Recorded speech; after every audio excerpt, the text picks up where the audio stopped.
દર્શક મિત્રો, હું પરેશ ચૌહાણ, આપ નિહાળી રહ્યા છો લીડ મહુવા ન્યૂઝ. સમાચારોમાં આપનું સ્વાગત છે. હવે સમાચારો નિહાળીશું વિસ્તારપૂર્વક. મહુવા ભારતીય જનતા પાર્ટી દ્વારા ગાંવ ચલો અભિયાન અંતર્ગત સંપર્ક અભિયાન યોજાયું હતું, જેમાં મહુવા નગરપાલિકાના પૂર્વ પ્રમુખ સહિતના ભાજપાના સંગઠનના સભ્યો પણ જોડાયા હતા. મહુવા શહેરમાં ભારતીય જનતા પાર્ટી દ્વારા ગાંવ ચલો અભિયાન અંતર્ગત લોક સંપર્ક અભિયાન યોજાયું હતું, જેમાં મહુવા પાલિકાના પૂર્વ પ્રમુખ સહિતના ભાજપા પાર્ટીના સંગઠનના સભ્યો જોડાયા હતા. છેલ્લા 10 વર્ષમાં વડાપ્રધાન નરેન્દ્રભાઈ મોદીના નેતૃત્વ હેઠળ કેન્દ્ર સરકાર દ્વારા ગરીબ કલ્યાણ, મહિલા સશક્તિકરણ, આંતરિક અને બાહ્ય સુરક્ષા, સાંસ્કૃતિક ઉત્થાન અને વિશ્વમાં ભારતનું ગૌરવ વધારવા ઐતિહાસિક કામો થયા છે. અને વડાપ્રધાન નરેન્દ્ર મોદીની સરકાર દ્વારા રાજ્યમાં થયેલ વિકાસ અને વિવિધ યોજનાઓને પ્રજા સુધી લઈ જઈ પ્રજાનો વિશ્વાસ મેળવી 2024ની આગામી લોકસભાની ચૂંટણીમાં પુનઃ સમર્થન મેળવવાના આશયથી ગાંવ ચલો અભિયાન તારીખ 10 ફેબ્રુઆરી અને 11મી ફેબ્રુઆરીના રોજ સમગ્ર ગુજરાતમાં યોજાયું હતું. અને ગાંવ ચલો અભિયાન અંતર્ગત મહુવા શહેરમાં પણ સંપર્ક અભિયાન ચલાવવામાં આવ્યું હતું, જેમાં વોર્ડ નંબર 7 બૂથ નંબર 139 થી 144 માં ઘરે ઘરે જઈ લોકોનો સંપર્ક કરવામાં આવેલ, તેમજ આ સાથે વિવિધ યોજનાઓના લાભાર્થીને પણ મળવામાં આવ્યું હતું. આ ગાંવ ચલો અભિયાન અને સંપર્ક અભિયાનમાં મહુવા પાલિકાના પૂર્વ પ્રમુખ અને શિક્ષણ સમિતિના ચેરમેન જીતેનભાઈ પંડ્યા, મહુવા નગરપાલિકાના પૂર્વ પ્રમુખ ગૌરાંગભાઈ રાઠોડ, મહુવા સંગઠન મંત્રી નિકેશભાઈ ભટ્ટ, ભરતભાઈ કથિરિયા, શૈલેષભાઈ રાઠોડ, કરણભાઈ કાછડિયા, હિરેનભાઈ વાળા, વિયોમ જેઠવા, મિત રાઠોડ તેમજ ભાજપાના આગેવાનો અને યુવા કાર્યકરો મોટી સંખ્યામાં જોડાયા હતા.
મહુવા નગર પ્રાથમિક શિક્ષક સંઘની ચૂંટણી 2024 યોજાઈ હતી, જેમાં પ્રમુખ તરીકે નિલેશ કુમાર સોલંકી તો મંત્રી તરીકે રમેશ કુમાર વાઘ બિનહરીફ જાહેર થયા હતા. મહુવા નગર પ્રાથમિક શિક્ષક સંઘની ચૂંટણી 2024 યોજાઈ, જેમાં પ્રમુખ અને મંત્રીની બિનહરીફ વરણી થઈ. આ બાબતે વિગત જોઈએ તો મહુવા નગર પ્રાથમિક શિક્ષક સંઘની ચૂંટણી તારીખ 10/2 ના રોજ યોજાવાની હતી, જેમાં કુલ 153 મતદારો પોતાના મતાધિકારનો ઉપયોગ કરવાના હતા. મહુવા નગર પ્રાથમિક શિક્ષક સંઘની ચૂંટણી 2024 માટે તારીખ 5/2 થી તારીખ 7/2 સુધી ફોર્મ ભરવાના હતા, જેમાં પ્રમુખ પદ માટે 2 ફોર્મ ભરાયા હતા, જેમાં પ્રથમ નિલેશ કુમાર મહેશભાઈ સોલંકી, આચાર્ય શાળા નંબર 16, તો બીજું ફોર્મ સુરેશ કુમાર બી ઓઝા, શાળા નંબર 16 નાઓએ ફોર્મ ભર્યું હતું. તો મંત્રી પદ માટે શાળા નંબર 16 ના જ રમેશ કુમાર બેચરભાઈ વાઘે ફોર્મ ભર્યું હતું. નગર પ્રાથમિક શિક્ષક સંઘની ચૂંટણીમાં મંત્રી પદ માટે એક જ ઉમેદવાર હોય રમેશ કુમાર બેચરભાઈ વાઘ બિનહરીફ જાહેર થયા હતા. તો પ્રમુખ પદ માટે 2 પૈકીના એક સુરેશ કુમાર બી ઓઝાએ પોતાની ઉમેદવારી પરત ખેંચતા નગર પ્રાથમિક શિક્ષક સંઘના પ્રમુખ પદ માટે નિલેશ કુમાર મહેશભાઈ સોલંકી, શાળા નંબર 16 ના આચાર્ય બિનહરીફ જાહેર થયા હતા.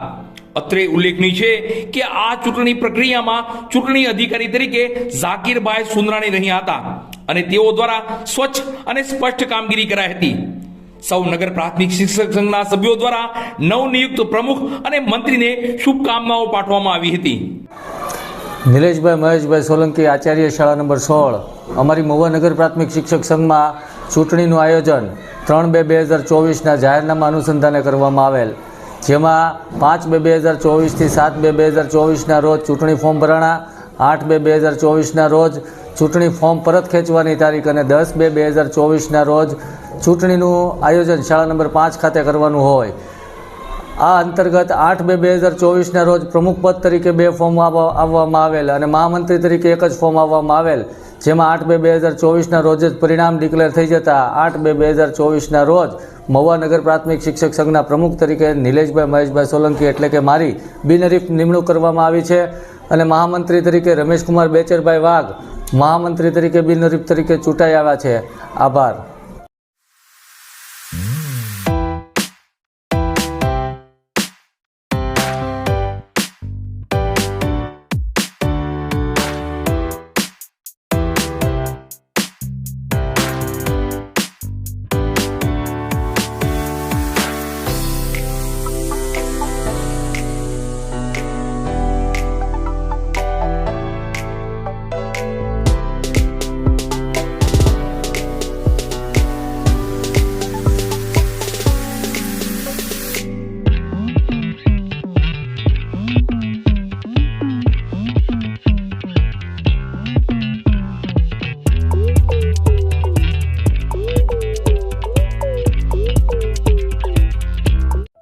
શ્રી બળવંતભાઈ પારેખ જન્મ શતાબ્દી મહોત્સવ અંતર્ગત મહુવા ગ્રામ નિર્માણ સમાજની ઓફિસ ખાતે મહેંદી સ્પર્ધાનું સુંદર આયોજન કરવામાં આવ્યું હતું, જેમાં નાની બહેનો અને મોટી બહેનો એમ અલગ અલગ 2 વિભાગમાં મહેંદી સ્પર્ધાનું આયોજન કરવામાં આવ્યું હતું.